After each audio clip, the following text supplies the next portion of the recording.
আমাদের কপাল যদি বড় না হইতো তাইলে প্রথম মানুষ, প্রথম নবী, প্রথম রসুল, ভালো মতে শুনি, প্রথম মানুষ, প্রথম নবী, প্রথম রসুল সামান্য একটা ভুল করলেন, 350 বৎসর কাদায়া মাফ করলেন। 350 বৎসর আদম আলাইহিস সালামকে 350 বৎসর কাদানের পরে মাফ করলেন। আর উম্মতে মুহাম্মদীর ভাগ্য এত বড়, উম্মতে মুহাম্মদীর ভাগ্য এত বড় যে সারা দিন গুনাহ করে রাত্রে ডাইকা ডাইকা মাফ করে দেন। কসম খোদার এখন ডাকতেছেন, আলমি মুস্তাগফির ফাগফির আলা, কে আসিস মাফ চাবি আমি মাফ করে দিব। কিন্তু এই মজমায় তো একজনও পাওয়া যাবে না, তোলাবা ওলামা ছাড়া একজনও পাওয়া যাবে না যে ঘুমের সময় আল্লাহর কাছে তওবা করে ঘুমায়, হাত দুটা উঠায় ঘুমায়। কিশোরগঞ্জের ভাষাই বলে, পিওর বাংলা ভাষায় বলে, বাঙ্গাচুরা বাংলা ভাষা দিয়ে এতটুক বলে আল্লাহ তওবা, ঘুমাইলাম, এতটুক বলেও তো ঘুমায় না। কেননা সকালে উঠাইলে না হবে সকাল, না উঠাইলে হবে তো পরকাল। এই শহরে বহুত নারী পাওয়া যাবে, মা বোন পাওয়া যাবে যারা এখনো আঁচল দিয়ে চোখ মোছে, চোখের পানি মোছে, আর এই কথাটাই বলে রাত্র ঘুমাইলো আর উঠলো না। স্বামীটা রাত্র ঘুমাইলো আর উঠলো না। এরকম নারী কি পাওয়া যাবে না এই কিশোরগঞ্জ শহরে, যে যখনই মনে ওঠে তখনই চোখের পানি আঁচল দিয়া মোছে? এরকম সন্তান কি এখানে পাওয়া যাবে কিনা জানি না, কিন্তু এই শহরে পাওয়া যাবে যে এখনো আফসোস ভরে শব্দে বলে, বাবা রাত্রে ঘুমাইলো আর উঠলো না। বাবাও পাওয়া যাবে হয়তো যে ছেলেটা রাত্রে ঘুমাইলো আর উঠলো না। স্বয়ং আল্লাহর আদেশ, ফাস্তামিউ ওয়া আনসিতু। আমি কিন্তু কিশোরগঞ্জে বসে শুনাইতেছি, জামে আমদাদিয়ার কোলের ভিতরে বসা। এই আদেশ আমার না, এই আদেশ স্বয়ং আল্লাহর। এই জন্য আবারও অনুরোধ করব, পরিবেশটা বিলকুল নির্জুম, কোনো কথা হবে না। কেননা কথা দিলের থেকে আসে না, কথা উপর থেকে আসে, উপর থেকে। যেখানে আল্লাহর হুকুম মানা হবে না, যেখানে আল্লাহর হুকুম মানা হবে না, পরিবেশ নির্জুম হবে না, ওইখানে কিন্তু একটা জিনিসের ছোঁয়া লাগবে না, ছোঁয়া। যেমন পরশ পাথর নাকি লোহার সাথে লাগলে লোহা সোনা হয়, এটার যদিও অস্তিত্ব নাই, কিন্তু মাইনেই নিলাম যে পরশ পাথর যদি লোহার সাথে লাগে তো সোনায় রূপান্তরিত হয়।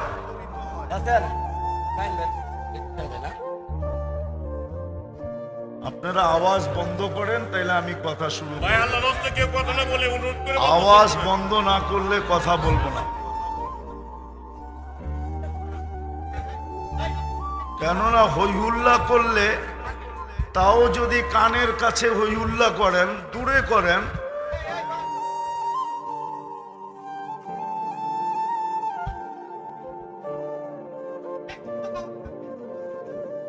আস্তে আস্তে আস্তে।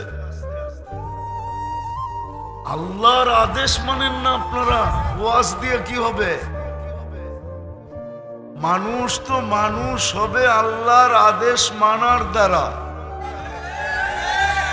নাইলে মানুষ যেটাকে কুদরতি হাত দিয়ে তৈরি করলেন, হুকুম দিয়া না, কুদরতি কুদরতি হাত দিয়ে তৈরি করলেন, আমরা কুদরতি হাতে তৈরি। যেই মানুষটাকে কুদরতি হাত দিয়ে তৈরি করলেন, আর জিবরিল আলাইহিস সালামকে দুটা অক্ষর দিয়ে তৈরি করলেন। যদিও ওনার নাম শুনতে দেরি, আলাইহিস সালাম বলতে আমরা দেরি করি না। ওনাকে দুটা অক্ষর দিয়ে তৈরি করছেন, কুন বা কান, হয়ে যাও। উনি হইতে বাধ্য হইছেন, কিন্তু ছোট না, যার মাথা 7 আকাশের উপরে ওঠে। ইদা ওয়া ইদা রাসু ফাওকা সাবঈ সামাওয়াত, মাথা উঁচা করলে 7 আকাশের উপরে চলে যায়। রিজলুহু তাহতা সারা, পাও প্রসারিত করলে বিলকুল শেষ সীমান্তে যায়, নিচের সীমান্তে লেগা যায়। সিত্তু মিয়াতু জানাহ, যার 600 ডানা।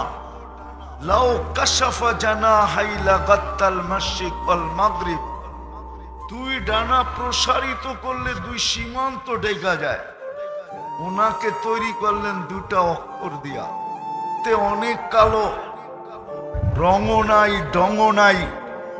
কিন্তু আমি তাইলে বলবো, আপনি জানেন না ডায়মন্ড কয় কালার হয়? কেননা ডায়মন্ড শুধু সাদা হয় না, ডায়মন্ড কালো হয়। আফ্রিকার মানুষগুলো সৃষ্টির ভিতরে সবচেয়ে সুন্দর, কিন্তু এটার নাম হইল ব্ল্যাক ডায়মন্ড, ওটাও ডায়মন্ড। আমি বুঝতেছি শয়তান আপনাদেরকে শুনতে দিবে না, কেননা ও চাবে না আজকে সবাই যেটা নিয়ে উঠার দরকার ওটা নিয়ে উঠো। কেননা শয়তানও তো বিতাড়িত হয়েছে আমাদের কারণে, ঠিক না? মানুষ না আসলে ওকে বিতাড়িত কে করে? বিতাড়িতর কোনো প্রশ্নই ছিল না। মানুষের অস্তিত্ব যদি না হইতো তাহলে শয়তান বিতাড়িত হতো না, বরং যেইখানে ছিল ওইখানেই থাকতো। সপ্তম আকাশে ওকে ডাকা হইতো আযাজিল নামে। এত বড় মর্যাদা অর্জন করছে, 7 আকাশে ওকে বিশেষ 7টা নামে ডাকা হইতো। প্রথম আকাশে আবেদ, তারপরেরটায় জাহেদ, তারপরেরটায় আরেফ, তারপরেরটায় তকি, তারপরেরটায় অলি, তারপরেরটায় খাজেন। সপ্তম আকাশে ডাকা হতো আযাজিল। আমাদের মাদ্রাসায় পড়ানো হয়, সপ্তম আকাশের উপাধি নিয়ে কবিতা লিখছিলেন, আযাজিলরা তাকাব্বর, আযাজিলরা খারে কর। এটা সপ্তম আকাশের উপাধি। সবকিছু ধূলিসাৎ হয়েছে আমাদের কারণে। বিদায় ও কোত্থেকে আমাদেরকে আজকে ওই জিনিসের ছোঁয়া নিয়া উঠতে দিবে, যেটার ছোঁয়া নিয়ে উঠলে, যেটা বুঝাইতে চেয়েছিলাম কথা ঘুরা গেল, আপনিও সোনা হবেন। সোনা, দুনিয়ার সোনা যতই পিওর করুক, 1 পয়েন্ট বাকি থাকে, 1 পয়েন্ট। কেননা আমি ওই পেশার মানুষ, আমার চেয়ে ভালো জানেন না আপনারা। যতই পিওর করুক, 999 পর্যন্ত হবে, 1000 হবে না, 999 হবে। সুইজের গোল্ডেও নাম লেখা আছে 999, 1 বাকি আছে, 1। আপনি আর আমি ওই সোনা হয়ে উঠব। দুনিয়ার সোনা তো মানুষ কাগজ দিয়া কিনে। টাকা কি? কাগজ। ডলার কি? কাগজ। পাউন্ড কি? কাগজ। ইউরো কি? কাগজ।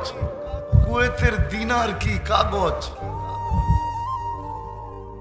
নাইলে দিরহাম, দিরহাম কি? কাগজ। রিয়াল কি? কাগজ। বাংলাদেশের টাকা কি? কাগজ। আপনাকে আমাকে তো আল্লাহ জান্নাত দিয়ে কিনবে। ওই পিওর সোনা হব যেটা আল্লাহ জান্নাত দিয়ে কিনবে। জান্নাত ইন্নাল্লাহ আশতারা, আল্লাহ নিজে বলতেছে আমি কিনতে প্রস্তুত, কিন্তু নিজেকে সোনা বানায়া দেখা। আমি কিনবো তোকে। কি দিয়া কিনবেন? আল জান্নাহ, জান্নাত দিয়া কিনবো। জান্নাত, জান্নাত যদি জানা থাকতো, জান্নাত সম্বন্ধে যদি ধারণা থাকতো, তাহলে আমাদের যুবকদের চেহারা এরকম হতো না, মা বোনদের চিত্র এরকম হতো না, আমার সমাজের চিত্র এরকম হতো না। তাইলে তো এটাই সত্য হইতো, লা ইয়ানামু তালিবুহা, জান্নাত পাওয়ার জন্য কারো ঘুম হইতো না। উতলুবিল জান্নাতা জাহাদাকুম, দ্বিতীয়টা বাস্তবায়ন হইতো, সব কিছু বিলায়া দিয়েও জান্নাত পাইতে চাই। কেননা জান্নাতের মজা হলো তিনটা। কয়টা? কয়টা মজা বোঝেন? জান্নাতের স্বাদ আর মজা হলো তিনটা। মা তাস্তাহি আনফুসুকুম, মন যা চাবে তা মিলবে। দ্বিতীয় মজা তালুদ্দু আয়ুনুকুম, চোখে যেটা লাগবে ওটাই মিলবে। যুবকদের চোখে সারাদিনে অনেক কিছু লাগে, বেশি তাকাইলে গালি দেয়, নাইলে একবারে জুতা খুলেই দেখায় দেয়। জান্নাত এরকম না, যেটা চোখে লাগবে ওটাই মিলবে। তৃতীয় আরেকটা আছে, ফালা তা'লামু নাফসুম মা উখফিয়া লাহুম মিন কুররাতি আয়ুনিন জাযাআম বিমা কানু ইয়ামালুন। আল্লাহ লুকায় রাখছেন, মাঝে মাঝে খুলা দিয়া তাক লাগায় দিবেন, চোখে দাদা লাগায় দিবেন, চোখও বিশ্বাস করতে চাবে না। জান্নাতে বসা এরকম সুন্দর হয়তো হয় কি করা, এরকম মজাদার হয়তো হয় কি করা, এরকম স্বাদ হয়তো হয় কি করা। এই তিন মজা হইল জান্নাতে। চারটা নেয়ামত দিয়া জান্নাতে দিবে, চারটা নেয়ামত দিবে। বড় নেয়ামতের ভিতরে মজার নেয়ামত চারটা। আনতাহইয়া ফালা তামুতু আবাদা, চিরদিন জীবন, মৌত কোনোদিন হবে না। আনতাসিহু ফালা তামরাজু আবাদা, চিরদিন সুস্থ থাকবে, অসুস্থ কোনোদিন হবে না। আনতাশিব্বু ফালা তাহরামু আবাদা, চিরদিন যুবক থাকবে, বৃদ্ধ কোনোদিন হবে না। আনতানআমু ফালা তাইআসু আবাদা, চিরদিন নিয়ামত বাড়বে, কোনো দিন কমবে না। সবচেয়ে বড় নিয়ামত হলো আল্লাহর দিদার মিলবে, দিদার। তার কতটুকু মিলবে না জানি না, কিন্তু এই উম্মতের কমসে কম প্রতি শুক্রবারে আল্লাহর দিদার মিলবে, দিদার। তো যেটা বুঝাইতেছিলাম যে আজকে মনে হয় শয়তান আমাদেরকে উঠতে দিবে না, যেটার ছোঁয়া লাগলে আমরা সোনা হব, সোনা। যদিও দুনিয়ায় প্রবাদ বাক্য আছে, কথা কিন্তু লম্বাও হবে না, লম্বা করারও সুযোগ নাই।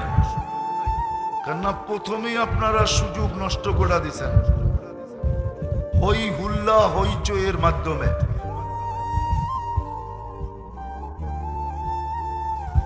কথাবার্তা হইচইয়ের মাধ্যমে পুরা সম্পর্ক ছিন্ন ভিন্ন করে দিছেন।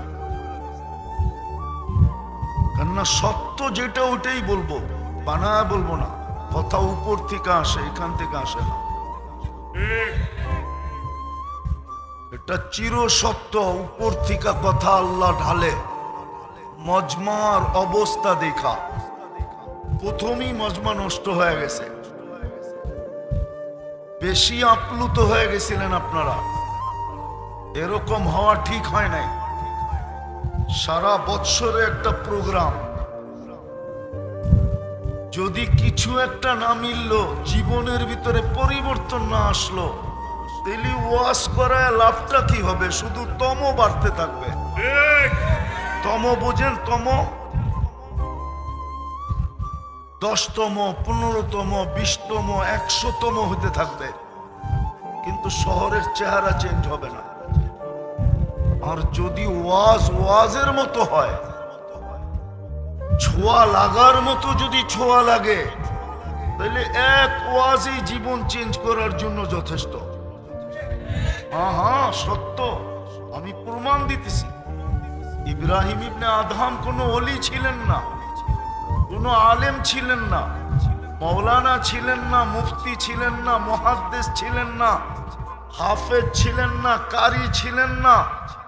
উনি তো একজন শাসক ছিলেন, শাসক। আমাদের দেশে যেরকম বিক্রমপুরের রাজা বীর বিক্রম যেরকম 2টা থানার রাজা ছিলেন, ইব্রাহিম ইবনে আদহাম রহমতুল্লাহ আলাইহি বলখের রাজা ছিলেন। হুজুরের সামনে বলতেছি, ভুল বলতেছি কিনা জিজ্ঞাসা করেন। ছোট্ট একটা কথায় জীবন চেঞ্জ। রাতে ঘুমের থেকে উঠে গেছেন, তাকায় দেখছেন কে জানি ছাদের উপরে হাঁটে, যার পায়ের আওয়াজে ওনার ঘুম ভেঙে গেছে। প্রহরীকে বলছেন ডাইকা নিয়ে আসো। ডাইকা যখন নিয়ে আসছে তো জিজ্ঞাসা করছে, তুই ছাদে কি করিস? উঠ হারায় গেছে। বলে পাগল নাকি, উঠ ছাদে উঠবে কি কইরা? আর এই গভীর রাত্রে তুমি উঠ ছাদে পাবে কি কইরা? জঙ্গলে খোঁজো, নাইলে মরুতে খোঁজো। তো লোকটা হাসতেছে আর বলতেছে, আমি যদি পাগল তো জাহাপনা আপনিও পাগল। বলছে আমি পাগল কি কইরা? বলে যদি উঠ ছাদে না পাওয়া যায় তো রাজপ্রাসাদে বসে আল্লাহ পাবেন কি কইরা? জীবন চেঞ্জ। বনি ইসরাইলের সবচেয়ে বড় বদমাশ যে নিজেকে নিজে কুকুর মনে করত, কুকুর। সমাজ যাকে মানুষ মনে করত না, কিন্তু করণীয় কি ছিল? দিছিলেন আল্লাহ পাক অর্থের পাহাড়। পাহাড় বললেও কম হবে, হিমালয় দিয়া দিছিলেন ওকে। প্রতি রাত্রে 50 থেকে 60 লক্ষ টাকা ব্যভিচারের পিছনে খরচ করত। একদিন এক মেয়েকে ধরে নিয়ে আসছে, কামরায় ঢুকায় দিয়া বলছে আমি প্রস্তুতি নিয়ে আসতেছি। কামরায় ঢুকা দেখে মেয়ে অজোরে কাঁদতেছে। তো জিজ্ঞাসা করতেছে, কাঁদিস কেন? তোকে তো অর্থের বিনিময়ে নিয়ে আসলাম, তুই সদিচ্ছায় আমার হাতে ধরা দিলি, এখন পর্যন্ত তো আমি তোর গায়ে আঙ্গুলের ছোঁয়াও দেই নাই, তো কাঁদিস কেন? তোর নাম ছিল কিফিল। কিফিল তো বলতেছিল, শোন কিফিল, আমি বাজারি মেয়ে না, এটা আমার পেশা না, বিপদের কারণে তোর হাতে ধরা দিতে বাধ্য হয়েছি। কিন্তু কাঁদি কেন জানিস? কালকে এই চেহারাটা আল্লাহকে কি করে দেখাবো। যেই চেহারাটার কারণেই তো তুই আমাকে পছন্দ করছিস, নাইলে তুই তো আমাকে পছন্দ করার ব্যক্তি না, তোর টাকার অভাব নাই। এই সুন্দর চেহারাটা তো আল্লাহই দিছে, কালকে কি করে দেখাবো আল্লাহকে? কিতাবে লেখেন, তীর মারলেও এত জোরে ওর দিলে লাগতো না, এতটুক কথা এত জোরে লাগছে যে চিৎকার দিয়া জমিনে পড়া বলতেছে, বোন এখনো তো তোর গায়ে আঙ্গুলের ছোঁয়া দিলাম না, তাতেই যদি তোর এই অবস্থা হয় তো আমি কিফিলের কালকে কি অবস্থা হবে? টাকার থলি হাতে ধরায় দিয়া বলছে, তোর গায়ে আঙ্গুলের ছোঁয়া দিব না, কিন্তু একটা অনুরোধ করব যদি তুই রাখিস। বলছে সেটা কি? বলে হাত দুটা উঠায়া চোখের পানি দিয়ে আল্লাহকে একটু বইলা দে, আমি তওবা করলাম, আমার তওবাটা যেন কবুল করে। ওই রাত্রি কিফিল মারা গেছে। কিতাবে লেখাও, দরজায় স্বর্ণ অক্ষরে লেখা উঠছে, কদ গফার আল্লাহু লিকিফলিন, আল্লাহ কিফিলকে মাফ করে দিয়েছেন। ওয়াজ লম্বা শুনতে হয় না, যদি ছোঁয়া লাইগা গেল না, ছোঁয়া, ওটাই বুঝাইতেছিলাম যে পরশ পাথর লোহায় লাগলে শোনা হবে কি হবে না এটা আমার সন্দেহ আছে, আর 100% আছে। কিন্তু আজকে যদি আল্লাহর রহমতের ছোঁয়া লেগে গেল, তাইলে আমরা ওই পিওর সোনা হব, পিওর সোনা, ওই পিওর সোনা হব যেটা আল্লাহ জান্নাতের বিনিময়ে কিনবে, জান্নাতের বিনিময়ে। দুই একটা উদাহরণ দিলে দেখি বুঝে আসে কিনা। আল্লাহর রহমতের ছোঁয়া যদি না লাগতো তো আপনি মানুষ হিসাবে অস্তিত্ব নিতেন, তো নিতেন কি করে? আমাকে বলো কেউ যে আল্লাহর রহমতের ছোঁয়া ছাড়া আমি মানুষ হয়ে গেছি। আল্লাহর রহমতের ছোঁয়া না লাগলে আমি মানুষ হইলাম কি করে?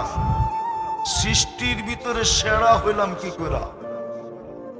কুদরতি হাতের ছোঁয়া মার পেটে থাকাকালীন 10 মাস পাইলাম কি করে?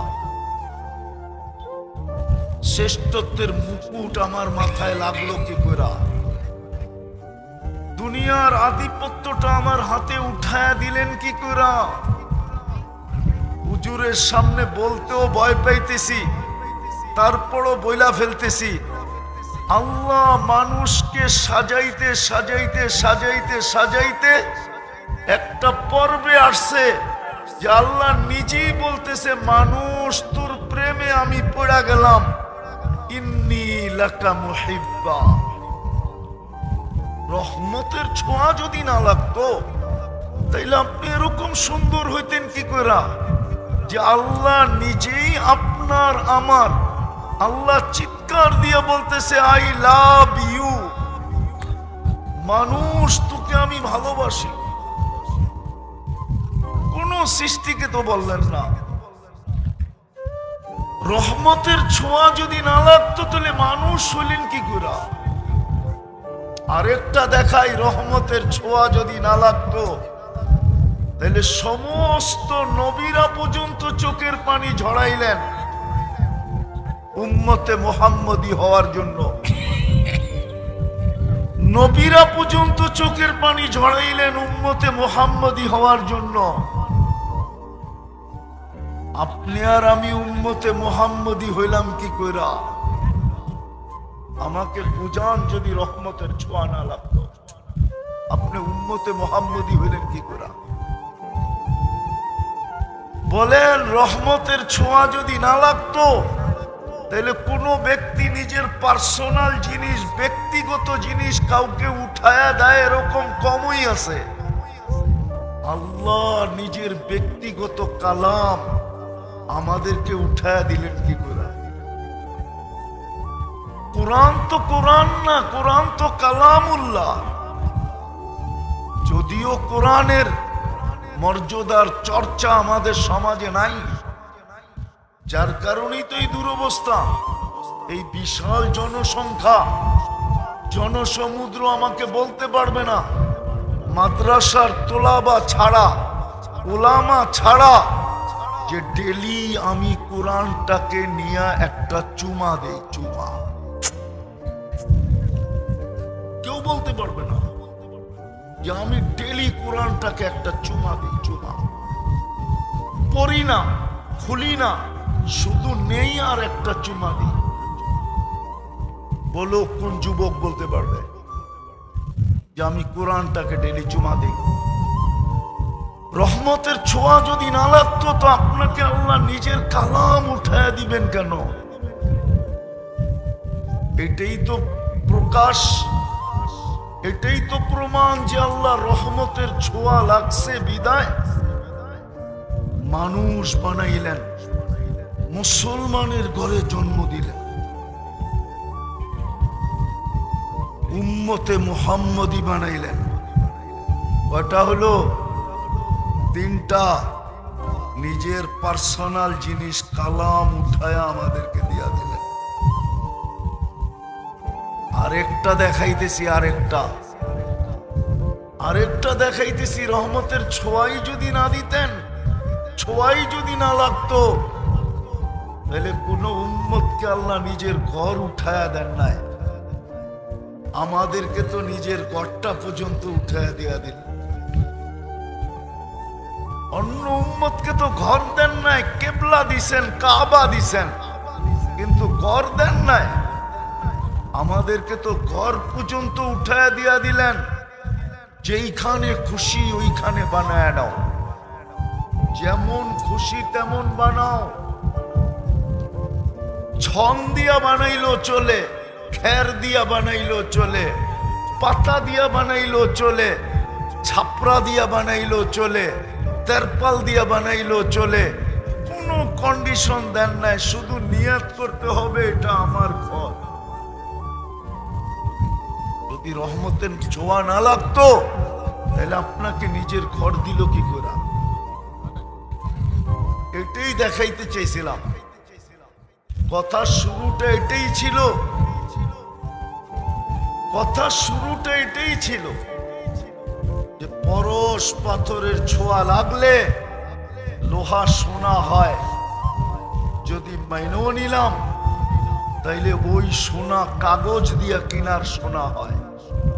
আর যদি রহমতের ছোঁয়া লাগে তাইলে ওই সোনা হয় যেই সোনা আল্লাহ জান্নাতের বিনিময়ে কিনবে, জান্নাতের বিনিময়ে। কিন্তু আফসোস, কথা তো শুরুতেই এলোমেলো হয়ে গেল, শুরুতেই কথা এলোমেলো হয়ে গেল, কেননা আপনাদের হট্টগোলই সবকিছু বাসায় দিল। যাক যাক, আমিও পড়ায় শেষ জায়গায় চলে আসছি, আমিও পড়ায় শেষ জায়গায় চলে আসছি। চলে যেতে হবে, নিজেকে সোনার মতো সোনা বানায় যেতে হবে। হ্যাঁ হ্যাঁ, আপনাকে সোনার মতো সোনা বানানোর জন্যই এই রহমতের ছোঁয়া। শুধু রহমতের ছোঁয়া না, আরেকটা দেখাইতেছি, আরেকটা। ডেলি আপনার পিছনে বাজেট ব্যয়, প্রত্যেকের পিছনে ডেলি কোটি টাকা ব্যয় করতেছেন আল্লাহ, কোটি টাকা।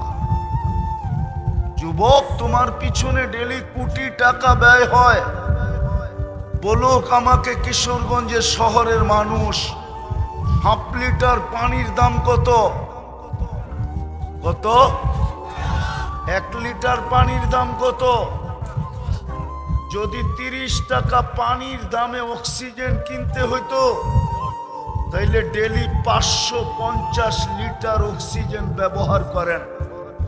550 লিটার ইন্টু 30 কত টাকা বলেন?